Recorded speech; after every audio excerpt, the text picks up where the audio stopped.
everyone? I just finished up Dragon's Dogma 2. Figured I'd record a thoughts video because I kind of have some things to say. And I'm sure the conversation will also be on Drop Frames, but I'm not sure if Co is going to be done by this coming Sunday. So put together a thoughts video, and here we go. It's kind of flow of consciousness type stuff. I do have a little bit of a bulleted list thanks to chat because we're recording this live. Anyways, finished the game. I had 42 hours played. The first part of this video will contain no spoilers. I will be very vocal about when I get into spoilers in the final part.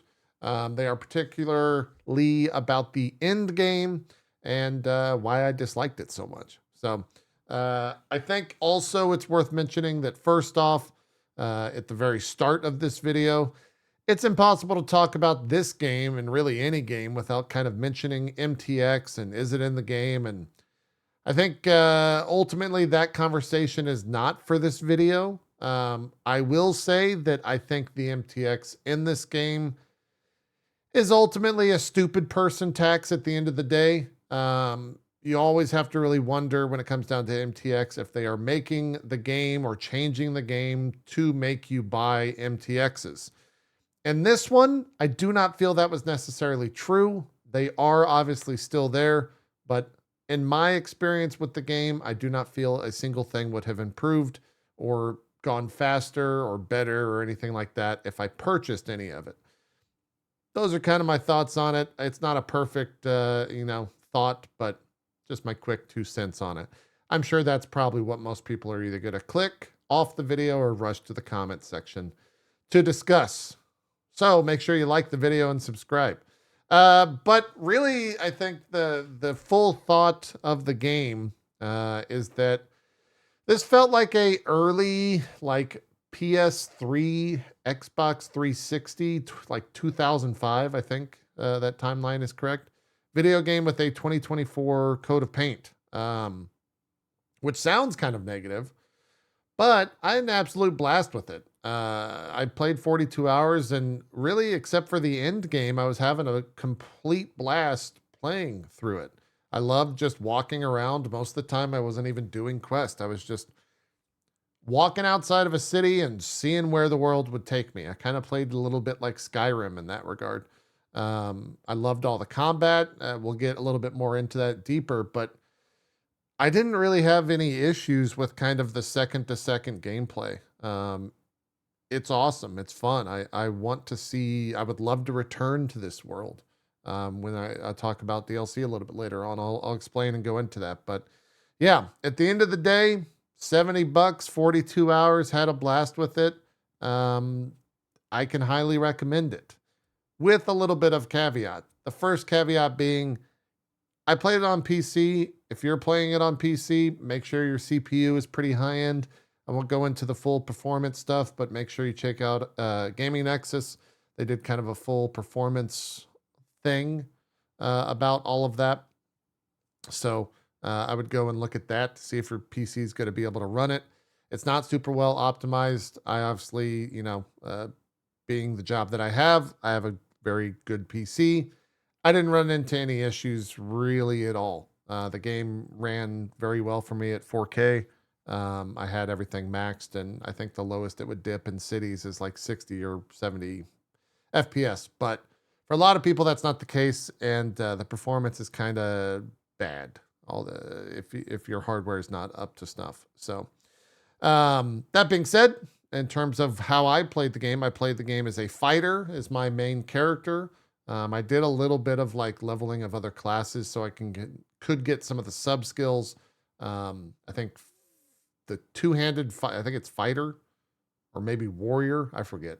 They're all kind of the same. The two-handed class allows for you to get more HP, and then I leveled up archer to get more stamina, and that was kind of what I used on my main character, which was awesome. I had a blast playing kind of a tank character. Walking around with the shield was a ton of fun. And then when I leveled the other classes, I also had a good time. I had a smile on my face the entire time I was playing with a two-handed because it was just awesome to walk around and just destroy things with a giant two-handed sword like your fucking guts from Berserk. It was great. And then Archer for me was basically like easy mode the class. I just walked around because I had a high level bow and I pressed X and things died and it auto targeted. Doesn't have to auto target if you if you use the R bumper, but yeah, it was really good. Had a blast with that. The main pawn cub, if you watched any of the playthrough, all of which is easily available, easily accessible here on YouTube as I streamed all of it. My main pawn was Cub. She was a thief. We also did a little bit of subclassing for her passive skills, but she was an absolute god throughout the playthrough. Anyone that actually utilized Cub in their game says that she was really strong. I think thieves just do a ton of damage in this game. Some of their skills are just very, very strong. And then to round out the party, always had a healer pawn, and then I had a ranger as well. I used a little bit of a sorcerer at some point, but went back to the ranger just to have a dedicated ranged character. So I enjoyed all the classes I played. They seem really, really fun. I don't have any interest at the moment for going back and playing as a different class in like a new game plus or anything like that. But I enjoyed all of it. I thought that, you know, they felt distinctive enough.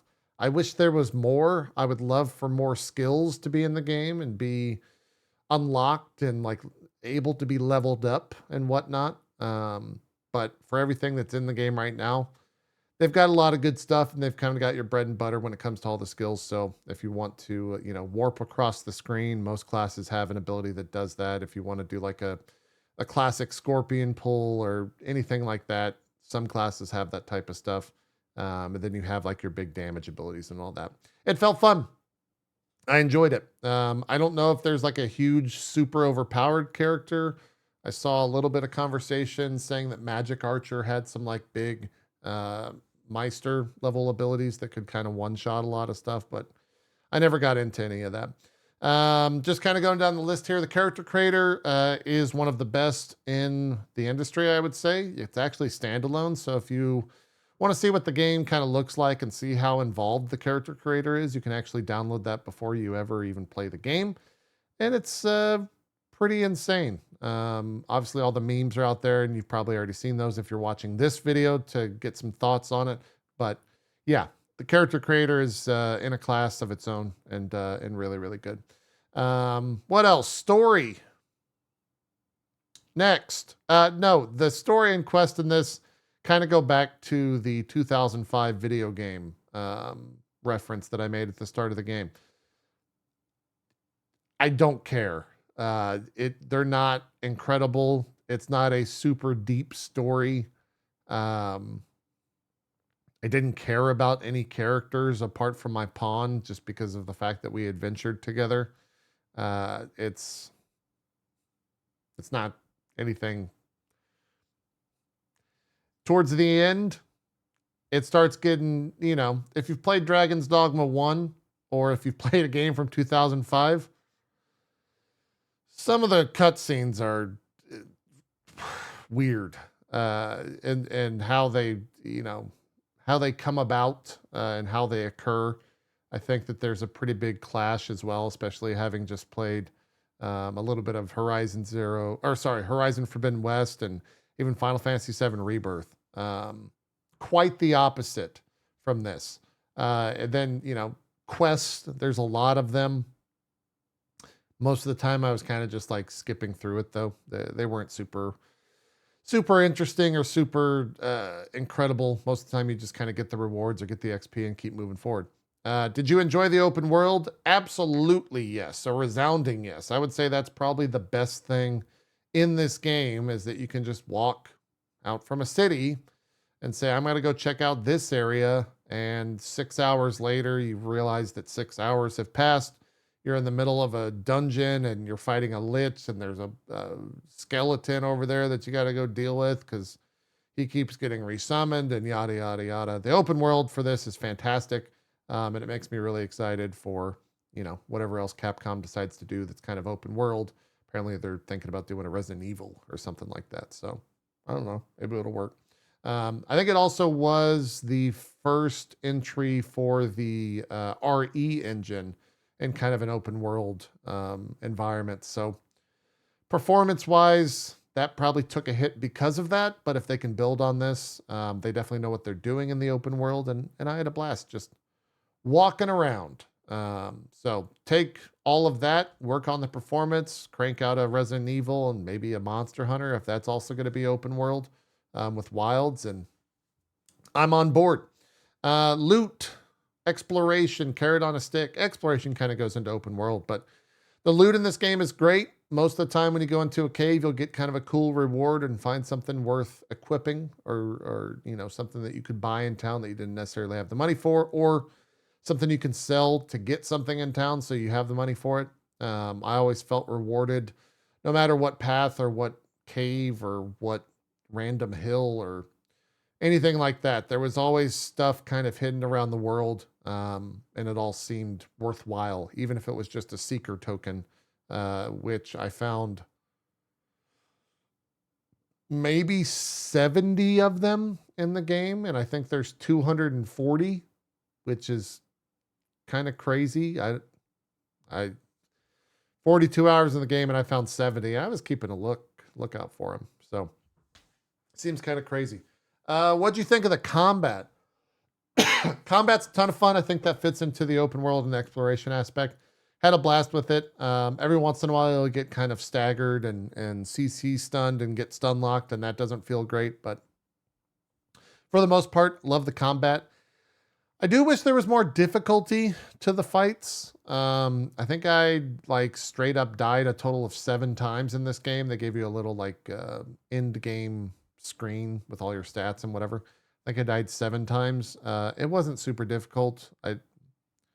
Most of the time I was going for cool factor in the fights. But yeah, would have loved a little bit more of a difficulty spike. We'll talk about New Game Plus, I think, towards the end of the video as well.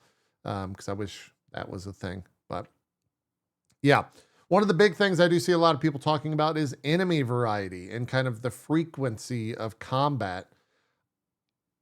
I don't disagree that the enemy variety in the game is low. You're going to fight a lot of goblins. You're going to fight a lot of saurians. You're going to fight a lot of bandits. If you don't like the combat, that can get a little bit cumbersome, or even if you do like the combat, the frequency of fights is pretty high. I didn't mind it one bit. I didn't mind the enemy variety one bit. But I can totally see why or how people would. I played Path of Exile where I'm killing, billions of mobs, while not necessarily a direct correlation there. But enemy variety is whatever to me. Doesn't really matter to me. How does it compare to Dragon's Dogma 1? That's definitely a big question. Dragon's Dogma 1, I think, has the benefit of having Dark Arisen. It's DLC, and I think that's where Dragon's Dogma 1 really, really shines. They put out a survey for Dragon's Dogma 2 asking, I think, about DLC is what it was for. I really hope we get it, and I hope that the DLC contains somewhat of a system like Dark Arisen, because it was a fantastic system, especially for people that like to, have character progression and different items and stuff like that. I think in comparison, that's kind of where Dragon's Dogma 1 is. Better game is not necessarily the word I want to use, but a more realized game. Like there's more to do in it ultimately. But apart from that, it's Dragon's Dogma. It's got pawns. It's got all that stuff in there. It's all, it's a finished game. They had the budget to kind of do everything that they wanted to, and unlike Dragon's Dogma 1. But yeah, I was kind of missing some stuff that happens at Dragon's Dogma 1 at the end of this. And that only makes sense if you've kind of done that. Just to kind of go through the 3 quick things here. We talked about the performance. I thought the graphics were fine. I do want to give a huge shout out to the armor art team, because holy shit, all the weapons, all the armor, no matter what class you're playing, they all look badass. They did a really, really cool job of making all that stuff super, super badass. And so they absolutely nailed it. Sound, it was fine. Sometimes it gets a little chatty when you're going through towns, and pawns like to talk a lot. I think there's a thing that you can actually equip on a pawn to make them talk less, which is kind of funny. If you want to have pawns that talk less, I think you can seek that out when you're searching for pawns. But yeah, music is fine. There's kind of a nice song that plays during the credits. I wish there was more music like that, but it's kind of a stereotypical song that plays at the end of a Japanese, well, I guess really any game. It's not just Japanese games, but yeah. And then we talked about the performance. It's not great unless you have a super high-end system. So yeah, I do recommend it. I think it's worth checking out. If you have any interest in it or you enjoyed Dragon's Dogma 1, you should definitely check out Dragon's Dogma 2. That being said, I do want to discuss what happens at the end. So spoilers in 5, 4, 3, 2, 1. What the fuck were they thinking with this end game timer bullshit? When you get to the end of the game, the world kind of progresses, and it does a little bit of like the World of Ruin type deal from Final Fantasy VI. And it's really awesome. It actually gets rid of like all of the water so you can kind of walk around in the seabeds. It's really cool. You know what's not cool? Having a timer on all of that so that you're like constantly rushing around, stressing out. It gave me anxiety. I didn't hit it. It feels like it's pretty generous, but I had a lot of people say, you know, that stuff had them resetting, which then it kind of becomes a little bit of a roguelike and you're kind of farming for items and blah, blah, blah, blah, blah. But yeah, I didn't like the timer, especially in a game where when I was having the most fun, it's because I was wandering around aimlessly in the world. And the second that you put a like hidden timer behind all of that, I have zero interest in roaming around and seeing things and checking those out because like, why? Why would I do it at that point? It really makes and you also like can't sleep in the open world anymore. And I think sleeping at those different campfires really allowed for the exploration to be fun. You can only sleep at inns. You can still get the food buff, but I don't know. That type of stuff was really stupid. Another thing that's really silly, the dragon plague system. I was super worried and I kind of looked it up on how to minimize it. And essentially it's kill your pawns as frequently as, not as possible, but every once in a while, throw your pawn off a cliff, get some new pawns, replace your pawns, level up your pawns. It's kind of a punishment system. Essentially what happens is if you have a pawn that is alive too long, they will contract the dragon plague one way or the other. And then when you go into a town, it'll turn into a dragon and everyone in the town will die, most likely. It doesn't like brick saves, essentially. It just is like a not fun thing, I guess. At the same time, I kind of respect it because it is a unique aspect. It's something that not a lot of people would put into their games, but like, why is like, I don't, it's weird to punish people for not constantly changing their pawns. And that's all I can think of why it exists. I don't know. And then the final thing I have that's spoiler, I really wanted a final fight. I wanted, I wanted a dragon. I wanted a big thing. I wanted a big fight, at the end of the day.